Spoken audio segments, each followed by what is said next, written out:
or I can ask, here, let's do that. All right, so Phil's going to hand the microphone over to George.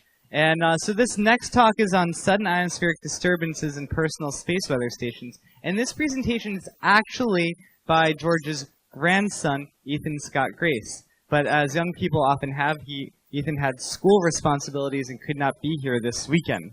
But he was able to attend the HamSci workshop in Cleveland, and Ethan was able to present it there. But George, I believe, served as Ethan's advisor for this project. So Dr. George Lemaster, WB5OYP, will be presenting it. All right. Thank you very much. Thank you. Thanks for being here, and thanks to Nathan for inviting us to talk about this. This was a project that my grandson, as he said, did back about a year ago when he was in the 8th grade. So I'll try to fill in for him and give you the best I can on the technical presentation here.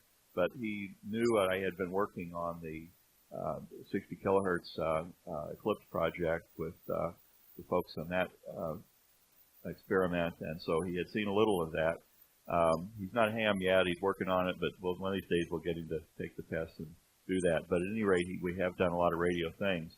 At any rate, he needed a project for his 8th grade school project, and so I suggested he might want to try the SID receiver. And what I hope I can show you today is this is a really interesting thing you can do yourself at home. You don't have to build special receivers with all kinds of coils and things like that. You can actually put together a very respectable system pretty simply. And so I think you can see here how he did it and what you can apply to learn and do it yourself. Let's see. So again, this was just an 8th grade project for him to use for school and learn something about more about the sun activity and radio wave propagation. So the mechanism here is we're going to detect sudden ionospheric disturbances. So this is when there's an eruption on the sun, and it's typically a flash of extreme ultraviolet and X-rays from the sun, very strong burst.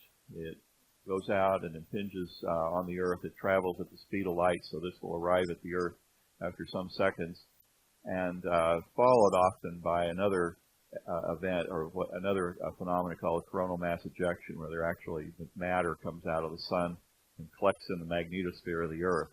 But here we're talking about that initial flash of energy from the sun that will affect the ionosphere and how you can detect it. So in order to build a system to detect this, we'd like to have a signal source, and we can detect variations in that signal strength from the source. The military organizations of the world who have submarines have conveniently supplied signal sources. Here in the United States, we have 3. This one is located in Lemoore, North Dakota. It's running at 25 kilohertz roughly. It's you can see it's just a big 1,200-foot top-loaded tower, and it's radiating something between 0.5 and 1 megawatt of power. So there's this station. There's another in Cutler, Maine that radiates 1 megawatt. There's a station in the state of Washington that radiates, again, something between 0.5 and 1 megawatt of power. So we have some really strong signal sources in the United States we can tune into. Around the world, there are many of these stations, perhaps 20 to 30. I'm not sure of the number, but there's a number of them that are on the air virtually 365 days a year, 24. And so we have a signal source that we can build a receiver and monitor this and log the variations. In this diagram of the ionosphere, we see the D, E, and F layers. Here's a station that's transmitting out. Now, during the day, we know the D layer's ionized, and it tends to absorb rays coming this direction. There would be some long distance, but generally, the transmission during the day is a relatively low-level signal, as you would see down here. This is night, where you can have reflection, and you do have a stronger signal. It varies a bit. Then you have these perturbations at sunrise and sunset, very much like what Steve just talked about in his presentation. But what we see in here is that when there is a solar flare, and this was on a particular date, and this is the magnitude of the solar flare measured, and this is typically can think of it, let's say there's X-ray radiation, it's going to be watts per meter squared. I think it's in the tens, 1 to 10 microwatts per square meter. But this impinges on the ionosphere and causes sudden ionization very strongly in that D layer. And when the D layer gets hit with that ionization, X-rays, the ionization goes up very sharply, and it will start reflecting low-frequency propagation. It also, kind of what's going on here, and if you want to know the physics of this, we've got all the space scientists in the booth there that can teach you exactly how. But the VLF wave is propagating in this sort of a waveguide mode. Remember, we're down at 20, 25 kilohertz here. And so this becomes a very good propagation path. So the propagation will suddenly improve when this solar flare occurs. And you can see various magnitudes that are presented here, and that the signal will peak up. So we can build a system pretty simply to monitor that. These examples are from a manual that I'll show you in a minute. Here's another example. NOAA, I believe it is, operates the GOES satellite, and it's monitoring these emanations from the sun.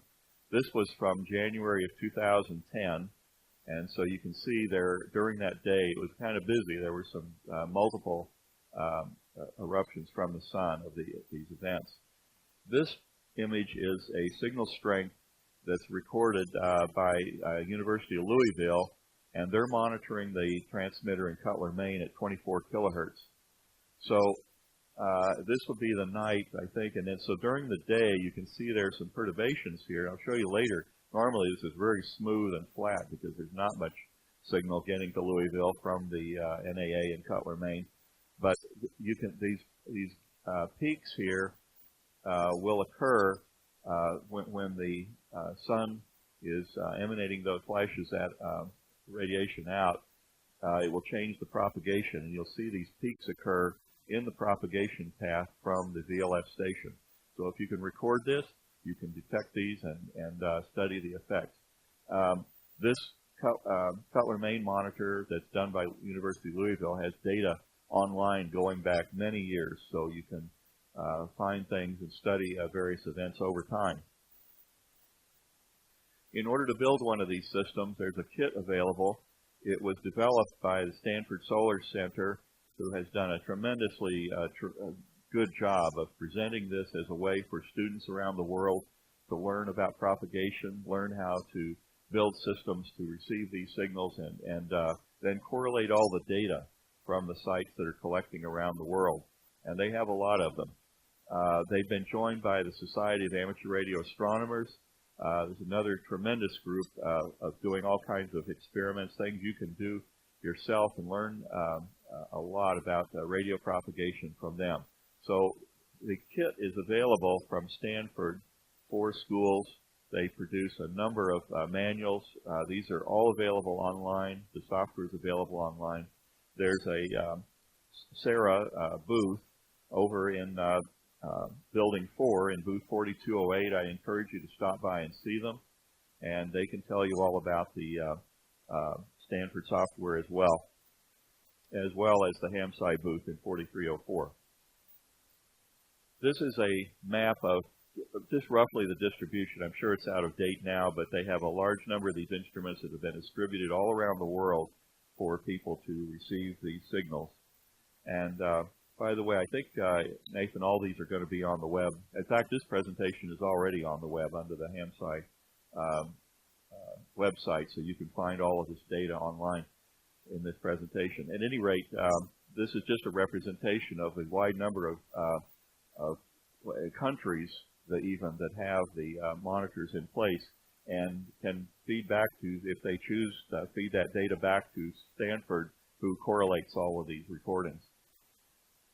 This is the kit that you can get from Stanford. They give you a length of coax, wire to build an antenna. They give you the preamplifier to plug into the computer. This goes on the end of the coax. This is an audio digitizer card, very commonly available. It has 96 kilohertz sampling, so you can see up to 48 kilohertz wide on your computer. Turns your computer right away into a 48 kilohertz wide radio. This is the software they send you on a thumb drive. This software is available already, as well as all the manuals, just off the web. So you don't have to buy anything to get the software and the instructions and all the backup data for this. And there's teacher's guides. There's just a tremendous array of information that they've developed for this. This is an example of a Sarah SID antenna that they teach you how to build in their documentation. So it's 1 to 2 meters. It doesn't have to be tremendously large, about 25 to 50 turns, and they run the coax back to the preamplifier. So that's a typical example of antennas. They have one of the objectives of this is for students to learn how to build that antenna, put this together, and make the system work. The system I'm going to show you here is an alternative. We didn't have one of those kits, but I was at the convention here, and one of the folks in the Sarah booth handed me one of these receivers and said, try it, and we did use it for this. So this was the digitizer I got from the Sarah booth at Dayton Hamfest. Again, it's 96 kilosample per bit, kilosample 16-bit digitizer. We bought a used computer from Micro Center to do the recording. We just made the loop antenna out of some scrap lumber I had in the backyard, built a preamplifier, and used this digitizer to receive the LF stations, and then used the Stanford software. So my grandson is here building pieces to build a loop. I helped him build a preamplifier. This uses I used something I had in my parts bin. It's a very low noise microphone preamp commonly used in the recording industry, and then a line driver so I could feed Cat5 cable into his house, and then receive it on this box, which takes plus and minus 15, sends it down a couple of more pairs in the Cat5 cable out to the preamp, and this would mount out at the antenna. So here he is building in my backyard the loop antenna, and then we stuck it on my car and transported it over to his house. And then here's my grandson and his dad and his dog all installing this loop antenna. We kind of guessed at an aim here to kind of get Cutler, Maine one direction and North Dakota the other, and it worked out okay. Here he's mounting the preamp. There's the preamp box in the loop antenna, Cat5 going into the house. Here it comes. This one is pretty good. You can use that flat Cat5 cable and slam the window down on it. And then it has an unbalanced output that goes into the audio input of the digitizer on the computer. So we turned it on, and here's what we got. There's Cutler, Maine booming in. Of course, they radiate, like I said, a megawatt. So we probably got millivolts per meter in Virginia. I don't know. And this is Lemoore, North Dakota. I didn't see state of Washington on here at the time. There's some other things out there. I couldn't tell you if those are stations or switching power supplies or what. But the point is that the Stanford software lets you find these peaks. You see where the peaks are. You just click on them. They will read out down here the frequency and the signal strength. And then you can name these sites. And then that software will do all the recording for you. It tracks the signal strength. You can set it to how often you want it to record, say twice a second, once a second, once every 5 minutes, whatever you want to do, and record the data, and it puts it all in an Excel format for you. And by the way, it's a tremendous little display here that you get to play with, just looking at various things and looking for VLF stations on the air. This is an example of how it formats in Excel. So you put in a number of parameters into the program. They have a little file that you write and set all the things you want, and then it just starts writing the data into Excel format. And then this is actually an Excel plot. So you can see here's the nighttime signal variations, and then here's the sunset, and then the the sunrise, and then the daytime is quite low. Now, the tests he did were in February of 2018, so you're not going to see a lot of activity. That's why I showed you these others up front, because it just so happened over the period he was recording, it was really quiet sun. So we don't have any great data to show you, but I'll show you what he did find and show you again what you can do yourself.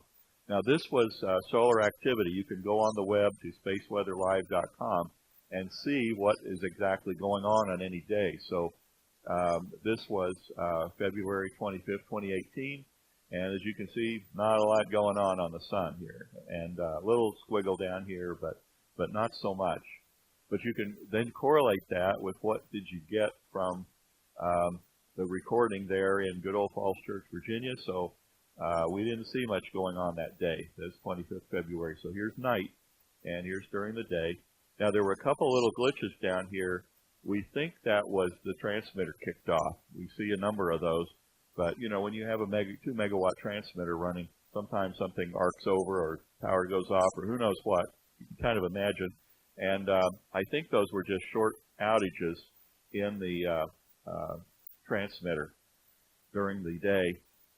But otherwise, the signal is quite low, even though, like I said, we're in ground wave, but that's what we see.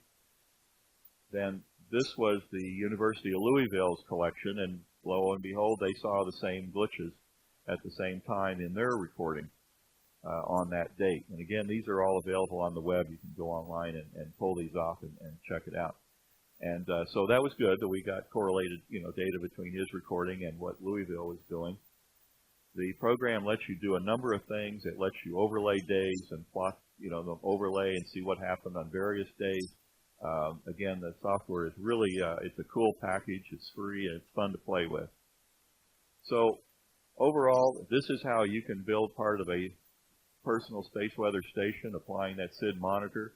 You can do it with the Stanford kit, or you can build it yourself.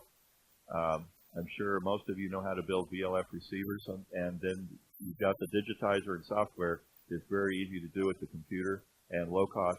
In fact, I tried another digitizer that's available. I bought it for $50 on Amazon. It does 192 kilohertz sampling, and I can see out 96 kilohertz wide on it kind of turns your computer into a budget 96 kilohertz wide receiver. A lot of things you could do, and then there's some great other software programs out there. But at any rate, the charts we got appeared similar to what University of Kentucky was getting, and the recording was pretty quiet, but that's just the way the experiment went during that period.